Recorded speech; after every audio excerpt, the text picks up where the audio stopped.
April 1, 1945. The date was coded in blood before it ever touched paper. Somewhere in the Pacific, beneath a sky choked with ash and the stench of burning oil, over 180,000 American soldiers prepared to storm an island they had never seen, but had already learned to fear. Okinawa. A name whispered in the dim bellies of troop transports like a curse. A rock 340 miles from mainland Japan, defended by 100,000 Japanese troops who had been told one thing and one thing only: do not let them pass. Do not surrender. Die where you stand. The seas around the island were black with warships. Over 1,500 vessels, the largest amphibious assault in the Pacific theater. Battleships so massive their guns could flatten entire hillsides. Destroyers cutting through the waves like blades. And in the sky, squadrons of corsairs and hellcats circling like hawks, scanning for the enemy they knew was waiting. On the decks of the landing crafts, young Marines checked their M1 Garans one last time. Some prayed. Some smoked their last cigarettes. Others stared at the horizon, at the dark, jagged outline of Okinawa rising through the mist like a fortress made of stone and fury. They had heard the stories. Iwo Jima, Peleliu, Saipan, islands where the Japanese fought to the last man. Where tunnels became tombs. Where every cave hid a machine gun nest, every ridge a kill zone. Okinawa would be worse. Everyone knew it. Command knew it. The Japanese knew it. And the men about to hit those beaches? They felt it in their bones. Somewhere offshore, aboard the command ship USS Eldorado, Admiral Richmond Kelly Turner reviewed the battle plan one final time. Operation Iceberg. The code name felt grimly appropriate, cold, unforgiving, and deadly beneath the surface. A young lieutenant approached him, nervous. "Sir, intelligence reports increased movement in the southern hills. They're fortifying." Turner didn't look up. "They've had months to dig in. We're not walking into a battle, Lieutenant. We're walking into a meat grinder." And he was right. What the world would come to know as the Battle of Okinawa would become the bloodiest confrontation in the Pacific War. 82 days of hell. Over 12,000 Americans killed. 50,000 wounded. Nearly 110,000 Japanese soldiers dead. And over 100,000 Okinawan civilians caught in the crossfire, erased by artillery, disease, starvation, and suicide. This is not just a story of victory. It's a story of survival. Of young men who became old in a matter of weeks. Of kamikaze pilots who flew into eternity believing they were saving their homeland. Of a battle so brutal that even the victors couldn't celebrate when it was over. This is the story of Pacific Inferno. But before we go further, if you want to hear the stories that history textbooks won't tell you, the battles that changed the world but were buried under propaganda and time, then hit that subscribe button. Because what you're about to hear is not a glorified tale. It's the truth. Raw, unfiltered, and soaked in sacrifice. Now let's go back. Back to the moment the gates of hell opened wide. The storm before the storm. March 23, 1945. 8 days before the invasion.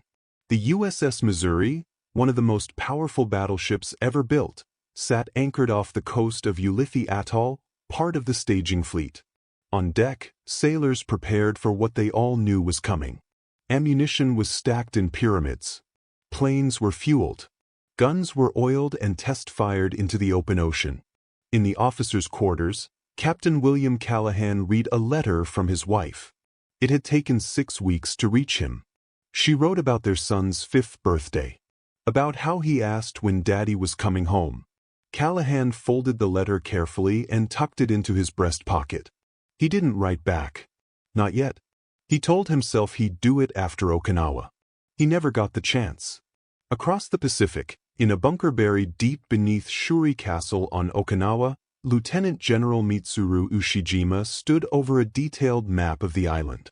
Around him, his officers argued strategy. Some wanted to meet the Americans on the beaches. Others believed in luring them inland, into the southern mountains where caves and tunnels had been carved into fortresses. Ushijima raised a hand. Silence fell. "We will not waste men on the beaches," he said quietly. "Let them land. Let them think they have won. And then, when they push south, we will crush them in the hills. We will bleed them until their leaders beg for peace." It was a strategy born not of hope, but of desperation. Japan was losing the war. Everyone knew it. But surrender was not a word in their vocabulary.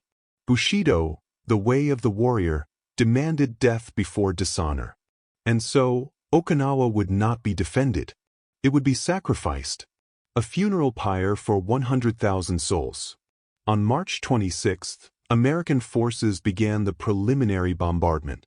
For 7 straight days, over 3,000 naval guns pounded Okinawa. Shells the size of cars screamed through the air and detonated across the island.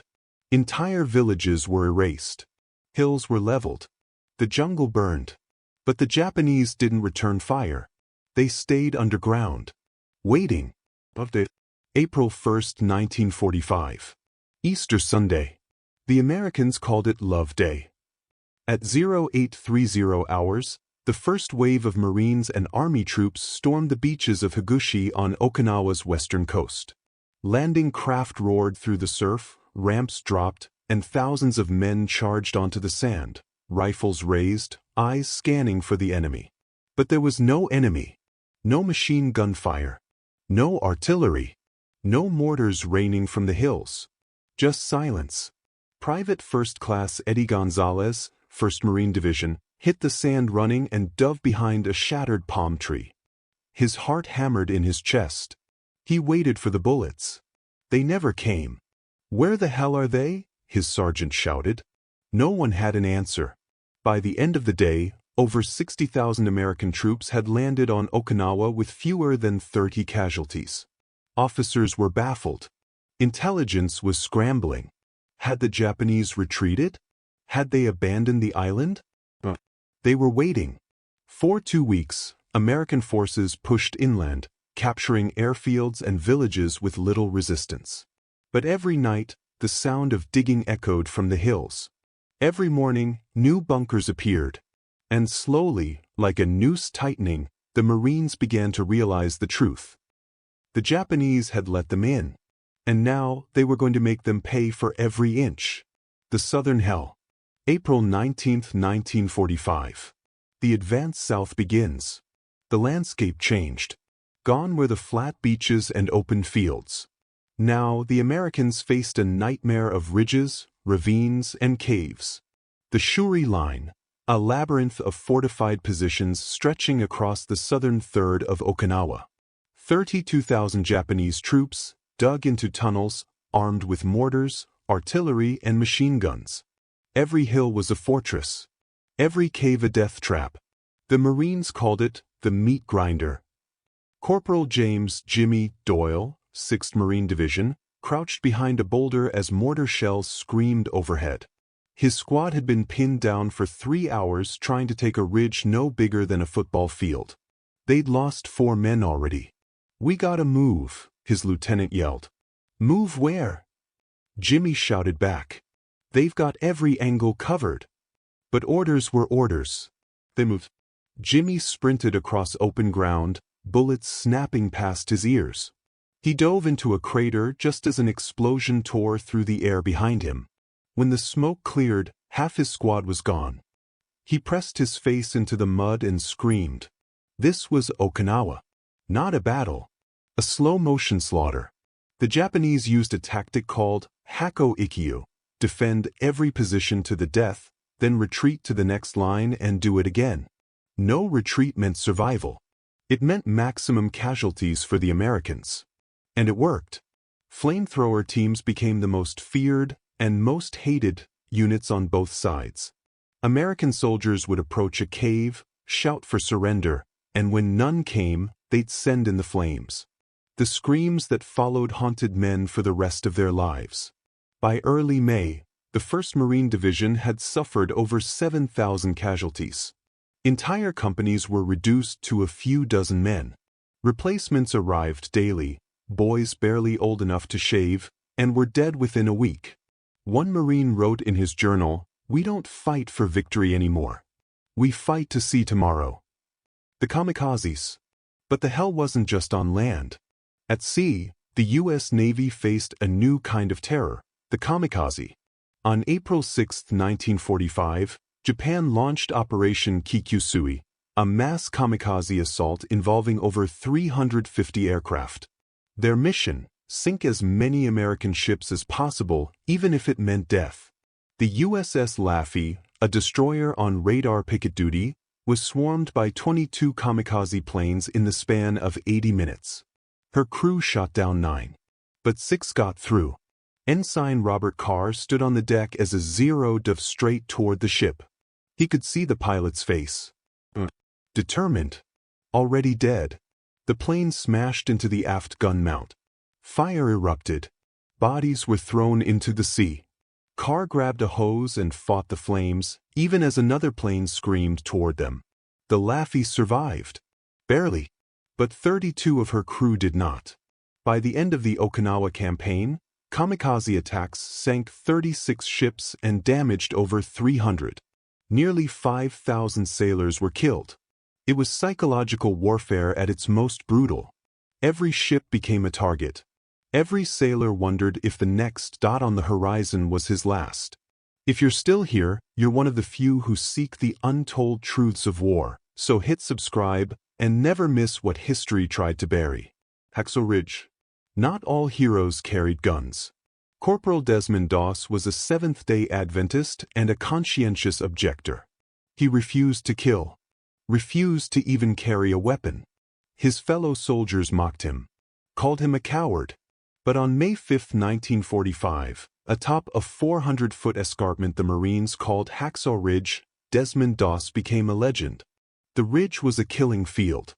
Japanese machine guns shredded anyone who tried to climb it. The Marines took it in the morning, then were driven back by a brutal counterattack. Wounded men were left behind, screaming for help. Doss stayed. For 12 hours, under constant fire, he crawled across that ridge and lowered 75 wounded men down the cliff using a rope. One by one. Alone. Praying with each trip, "Lord, please help me get one more." He saved lives that day. Catholics, Protestants, Jews, it didn't matter. He pulled them from the fire and sent them home. Desmond Doss would later receive the Medal of Honor. When asked how he did it, he said simply, "I was just trying to do what was right." By late May, the Shuri line was crumbling. The Japanese were running out of men, ammunition, and time. General Ushijima ordered a retreat farther south, into the Kiin Peninsula. It would be their final stand. The rains came. Okinawa turned into a swamp. Tanks bogged down. Men slogged through knee-deep mud mixed with blood and shrapnel. Disease spread. Dysentery, malaria, trench foot. The island itself seemed to be rotting. On June 18, General Ushijima and his chief of staff, Lieutenant General Isamu Cho, committed seppuku, ritual suicide, in a cave overlooking the southern coast. Before he died, Ushijima wrote a final message to his troops. "My only regret is that I could not defend this island to the end. Do not fear death. Fight with honor until the last breath." And they did.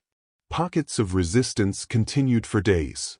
Some Japanese soldiers fought alone in caves, unaware the war was effectively over. Others charged American lines with nothing but bayonets, preferring death to surrender. By June 22, 1945, the Battle of Okinawa was officially over. But the price? Over 12,000 Americans dead. Over 50,000 wounded. Nearly 110,000 Japanese soldiers killed. And at least 100,000 Okinawan civilians, men, women, children, wiped out by the war they never chose. Okinawa wasn't just a battle. It was an apocalypse. The ghost they carried. Private Eddie Gonzalez survived Okinawa. He came home in the fall of 1945, 5 months after the island was secured. His mother hugged him at the train station and cried. His father shook his hand and said, "Welcome home, son." But Eddie wasn't home. Not really. At night he dreamed of the ridges, the screams, the smell of burning flesh. He'd wake up in a cold sweat, reaching for a rifle that wasn't there. He never talked about it. Not to his wife. Not to his children. Not to anyone. In 1968, his grandson asked him, "Grandpa, were you a hero in the war?" Eddie looked at him for a long time. Then he said, "No, kid. I just survived." Across the Pacific, in a small village on Okinawa, an elderly woman named Higa Masako tended a memorial garden. Every name carved into the stone was someone she knew. Her husband, her brother, her son, all lost in the spring of 1945. She never forgot. And she made sure the world wouldn't either.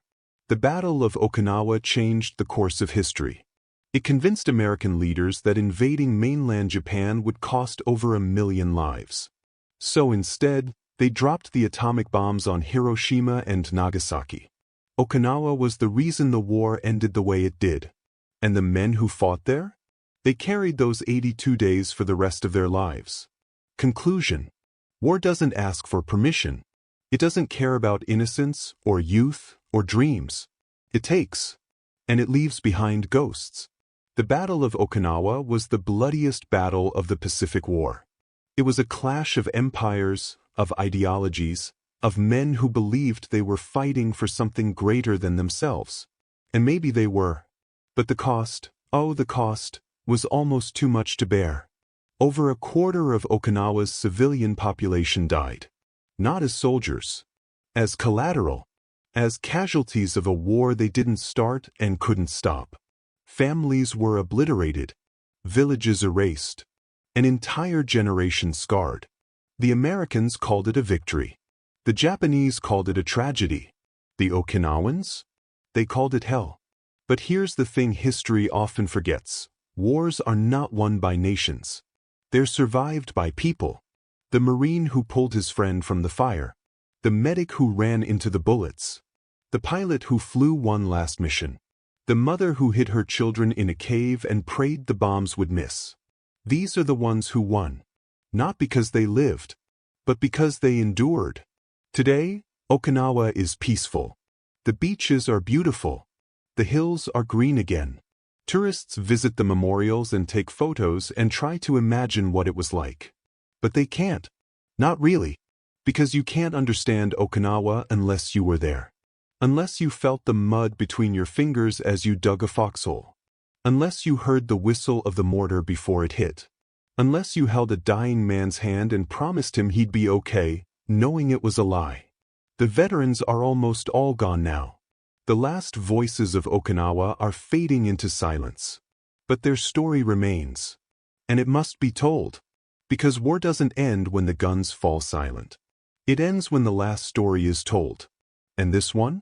This one will echo forever.